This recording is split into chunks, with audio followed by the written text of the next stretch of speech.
Tambala na! At eto na sila, ang nag-iisang masugid na tagahanga ni Nicole Yala, Chris Chuper! Kasama ang nag-iisang die-hard fan ni Chris Chuper, Nicole Yala! Dear Nicole and Chris. Dear Nicole and Chris. Dear Nicole and Chris. Dear Nicole and Chris. Magandang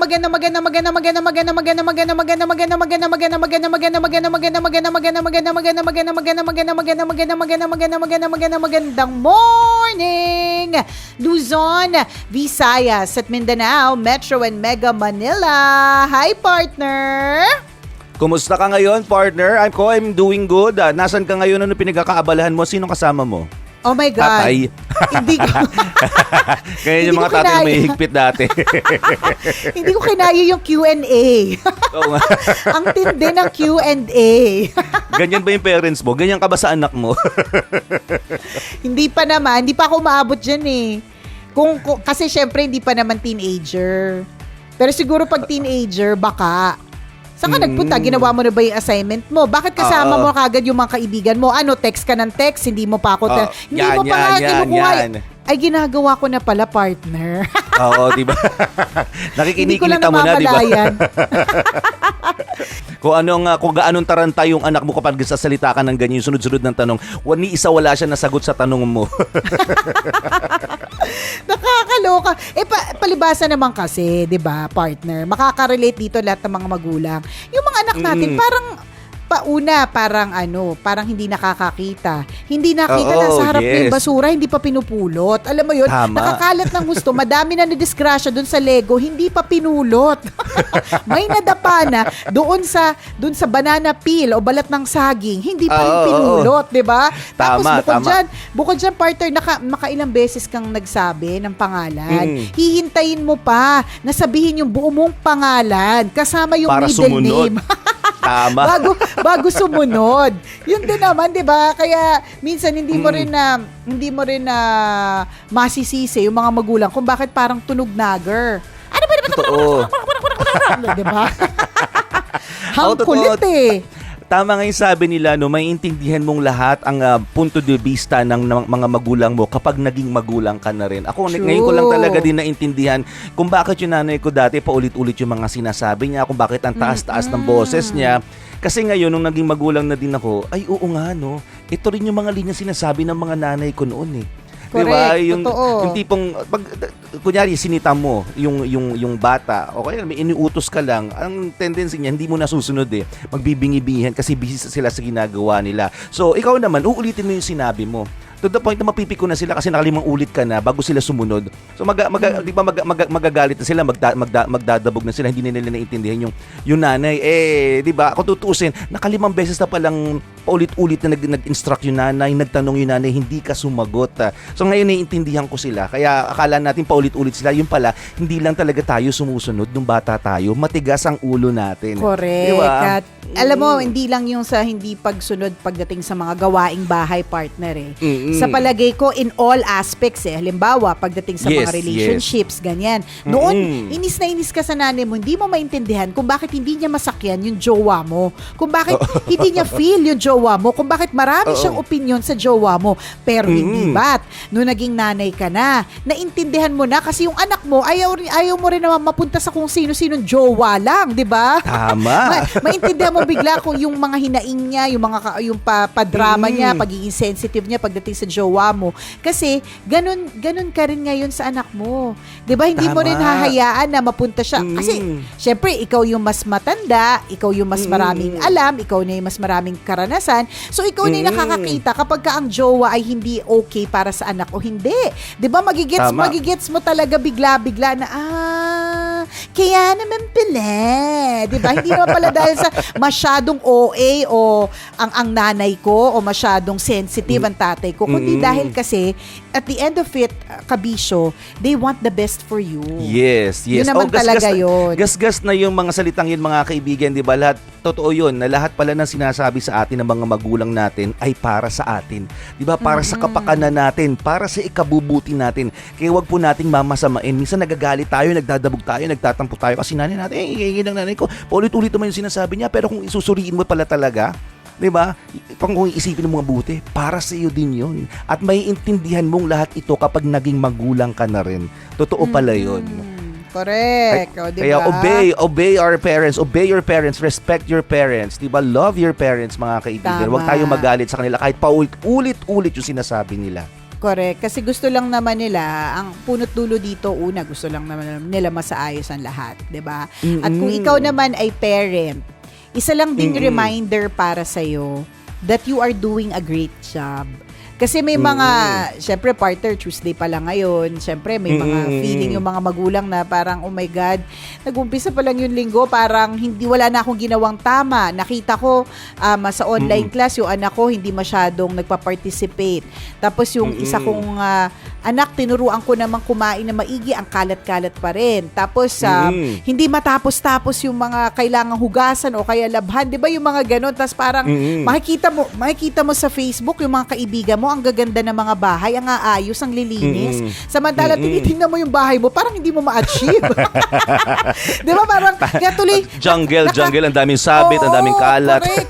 Jungle yung bahay, hindi mo ma-achieve yung mga nakikita mo sa Facebook na mga kapwa mo nanay din, di ba? So, iisipin mo tuloy sa sarili mo na parang, hala, ginagawa ko ba ng tama? Lahat ng mga ginagawa ko, bakit parang wala akong ginagawang tama? Yun yung parang feeling mo. Pero tama ka rin, mami. Feeling mo lang din yan. Feeling mo lang hindi mo ginagawa ng tama. Alam mo, natandaan ko itong isang TikTok video na ito. Yung isang babae, nanay, nag-rant siya. Pagdating daw kasi ng hapon, dumating yung mister niya. Tapos pagdating ng hapon, sabi ng mister niya, what? Nakapajama ka pa rin. Gumanon siya, yung mister. Tapos ang sabi talaga ng misis, what? Hindi mo ba nakita? Buhay yung mga anak mo. 'Di ba? Parang, parang, can't you see your kids survive today? Kumain sila na maayos, o ganyan, 'di ba? Tapos ang makikita mo lang is nakapajama pa rin ako at hindi ako nakaligo. Pero hindi mo nakita na yung anak natin nakakain, yung anak natin buhay pa rin hanggang ngayon dahil sa akin yan. Nabubuhay yan. Kasi ibig sabihin, hindi sila pinabayaan. Naging okay sila, di ba? Nang dahil sa akin. Tapos papansinin mo lang. Ang papansinin mo, yung nakapajama pa rin ako, yung amoy maasim okay.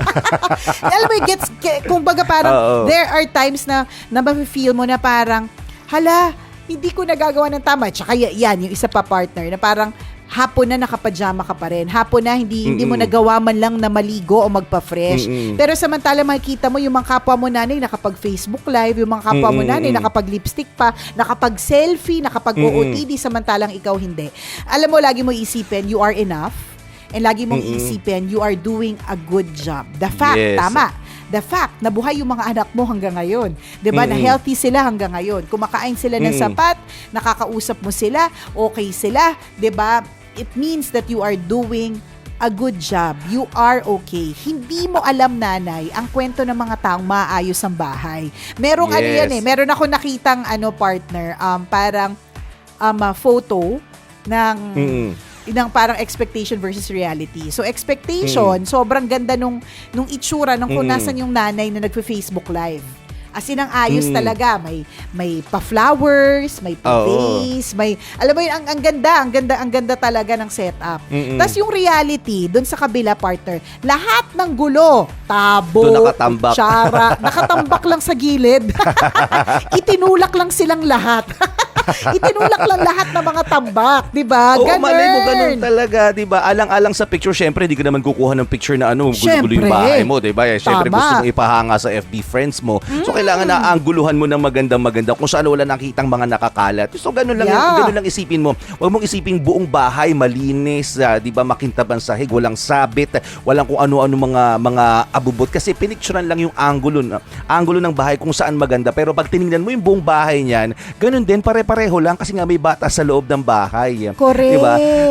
Naalala ko lang yung binanggit mo kanina, balikan ko lang na yung nagtanong si Mr. Nakapajama ka pa rin. 'Di ba? Ang dami sinabi nung nanay, ang sagot ni Mr. Nagtanong lang naman ako, hugot na hugot ka naman. 'Di ba? sensitive agad. Yung buwelta. Ang importante, buhay ang anak natin. Hugot na hugot. Pero that's true. That's legit. true eh. Kasi may Yes, may mga pagkakataon na pwedeng sabihin ni mister na, nakapajama ka pa rin. May pagkakataon Oo. na pwedeng ang sagot ng nanay o ng kanyang misis will take it lightly eh. Pwede niya sabihin na, para rekta na tulog, 'di ba? Para wala nang kahirap-hirap Oo, ganun. oo, Pwede niyang gawing pa-joke. magaan. Oo, pa-joke. Mm-mm. Pero kapag kasi ang isang tao may pinagdadaanan, yung mga tipong yan, siguro sinabi mo sa kanya kung kailan nasunugan siya ng sinaing, nasunugan siya ng pinaplantsa, nalaman niya hindi mataas yung grade ng anak niya sa online, samantalang chinutor niya na maigi. Yan. Tapos nagdatingan ng mga bills, di ba? Correct. O O kaya, sobra-sobra yung pag-aalaga mo sa anak mo, hindi mo pinalalabas, pero nagkaubo pa rin. Alam mo yung mga ganon.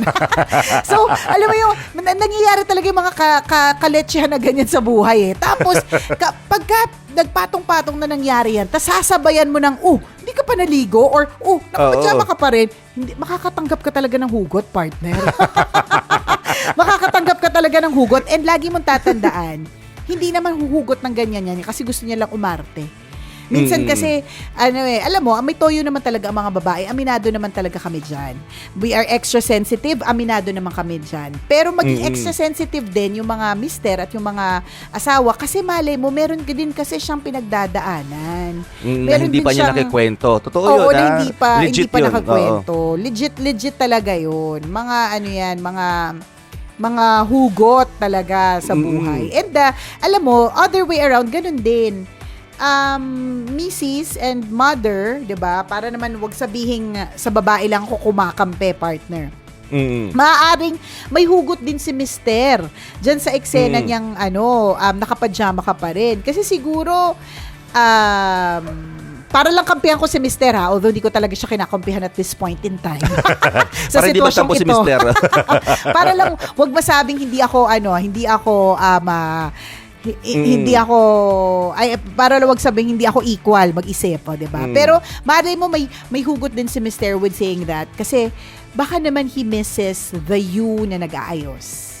He misses the you na nakilala niya na sobrang who cares about how she looks and how she smells, 'di ba? Yung bang ganun, baka lang nami-miss niya 'yon. Pero hindi pa rin ako kumakapi kay Mr. kasi nga the fact na hindi ka nakapaligo buong araw, may dahilan 'yan. Kasi may dahilan yan eh. Baka sunod-sunod yung ginawa mo na hindi mo na naisip, 'di ba? Na maligo kasi inisip mo parang okay lang, hindi naman ako lalabas eh. Nandito lang naman din ako sa bahay, 'di ba? Kaya ganun ka. Pero yun nga, para kampihan ko lang din si Mr.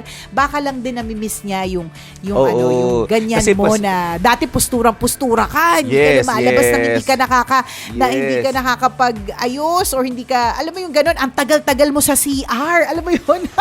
Baka lang may hugot din si Mr. na nami-miss niya lang din yung portion na yun. Baka lang din, di ba? Baka yun din yung gusto niyang tumbukin, na gusto niyang i-remind. Kumbaga parang reading his lips na parang, di ba, ayaw niyang tumbukin na, ang pangit mo na ngayon. Kumbaga parang napapabayaan mo na yung sarili mo.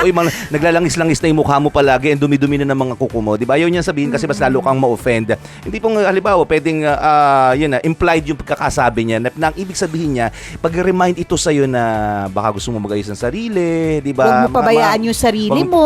Oo, di ba?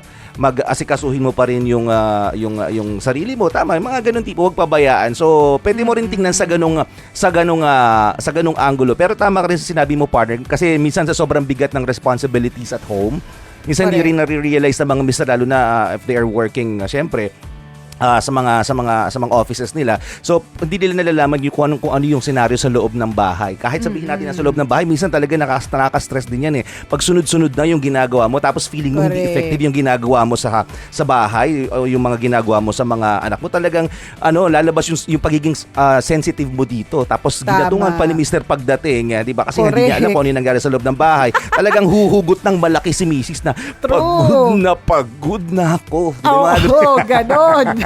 Hindi mo alam ang nangyari sa loob ng bahay Tama. na to. Diba? Hindi mo alam kung gaano kasakit yung nalamunan ko dahil 15 times kung tinawag yung anak mo, hindi sumusunod. Alam mo yun, Oo. hindi mo alam kung paano ako muntik madulas kasi sinalo ko yung anak ko sa hagdan para hindi siya Oo. mahulog. Alam mo yung mga ganon, Oo. tapos huhugutan mo ko, sasabihan mo ko nang hindi pa ako naliligo, utang na loob ka. Diba? Yung bang ganun. And alam mo, ito yung nakita kong kagandahan nitong panahon ng quarantine eh. I think we have all seen how difficult it is to stay at home. Yun Yes, eh. yes, Na yes. parang minsan may isip natin habang nagtatrabaho, tayo na nag-work sa labas, 'di ba? Lahat tayo na mga may mga careers, 'di ba? Iniisip natin parang pwede naman silang humilata sa bahay, humiga, or alam mo yun yung mga ganun. Pero no eh, ang daming ginagawa sa loob ng bahay. And kung mabilis yung oras mo sa opisina, mabilis din ang oras sa bahay. Ibig sabihin, kung hindi niya man magawa lahat, kasi ang bilis lang din ng oras. Ganun. So, Totoo yan. yun yung nakikita ko rin kagandahan nitong pandemic, nitong quarantine. Nakita natin how it is to be at home. So, dahil Correct. nakita natin yung sistema at kwento ng nasa loob ka ng bahay, then, siguro mas sensitive ka naman. 'Di ba? Mas sensitibo ka sa mga tao sa loob ng bahay, sa mga naiiwan sa loob ng bahay. Ganun. Yes. Ang usapang ito ay patungkol sa mga kaibigan nating talagang hands-on sa kanilang mga anak, 'di ba? Yung mga naiiwan sa bahay at yung talagang yung mga house managers natin, 'di ba? Yung mga sila mismo yung naglilinis ng bahay, sila mismo yung nag-aalaga ng mga anak nila sa loob ng bahay. Para po sa inyong usapang ito na kayo ay pinapahalagahan, 'di ba? Hindi binabaliwala yung effort na ginagawa niyo sa loob ng bahay kasi we understand. Tayo mismo, 'di ba, na na-quarantine, na lockdown sa mga kanilang bahay. Ngayon naintindihan kasi natin kung gaano kahirap ang magtrabaho sa loob ng bahay. Kung gaano kahirap gampanan ang responsibility sa loob ng bahay. So mabuhay Tulad po walang kayo. halong eklabu. Mabuhay. Kaya again, uulitin po natin na you are enough and you are doing a great job. Huwag kang Yes. masyadong mag-alala. Maraming salamat sa mga kabisya natin na nakatutok sa atin ngayong araw na ito. Mamayang 9:00, isang kwento mula sa ating Mahiwagang burnay ang ating mapapakinggan kaya't inyong pakaantabayanan. Gotta go mga kabisyo. Muli ako po si Nicole Yala. At ako naman si Cambio King Chris Chuper. Na nagpapaalala, una magdasal ka para mabuhay ka. Pangalawa, mag-face mask ka para mabuhay naman ng iba. Yon! Always your number one. SM Radio Station. Love Radio.